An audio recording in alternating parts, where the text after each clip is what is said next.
جماعة انا جبت مايك، بس مش اي مايك، جبت هولي لاند لارك M2 كروان سامعينه، فقلت لازم نعمله انبوكسنج مع بعض. هيا بنا.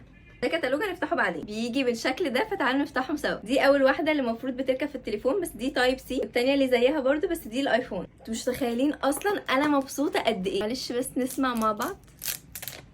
دي احلى تكه دي ولا ايه؟ البوكس بتاع المايك، وفي نفس الوقت دي العلبه اللي اصلا المفروض بيتشحن فيها. يجوا اتنين كده مع بعض عشان لو مثلا بتتكلموا انتوا وحد معاكم، لو انتوا بتصوروا بكاميرا فده بتاع الكاميرا. ده شكل المايك. تعالوا نشوف الاكسسوارز. ده الضمان. دي ستيكرز كده بتتلزق على المايك. بيجي معاه باك كده عشان تحطوا فيها. معاه اكسسوارز كتير. ده كيبل للكاميرا، ده الشاحن، دول عشان لو بتصوروا في حته فيها هوا. حلوه قوي. دول اتنين ماجناتيك كده عشان لو عايزين تعلقوه مثلا. دول اتنين سلسله برده ماجناتيك كده عشان لو مش عايزين تحطوه في الهدوم تعلقوه في السلسله. انا حاسه اني كانت حان اللحظه ان احنا نركب المايك ونشوف فرق الصوت. انتوا اصلا مش متخيلين انا متحمسه قد ايه. في موتوسيكل دلوقتي معدي، فمش عارفه هل الصوت هيبقى عامل ازاي دلوقتي، هل اختلف من اول الفيديو لاخر الفيديو ولا لا. حاسه ان انا اخيرا هرتاح من عمو بتاع الليمون ب 10 جنيه اللي بيعدي من الشارع، واول ما يعدي ويتكلم انا اسكت. من موقعي هذا احب اقول ان انا مبسوطه جدا. ممكن يبان ان ده حاجه تافهه بالنسبه لناس كتير، بس هو بالنسبه لي انجاز كبير. فاستنوا بقى فيديوز كتيره قوي الفتره الجايه بالمايك ده.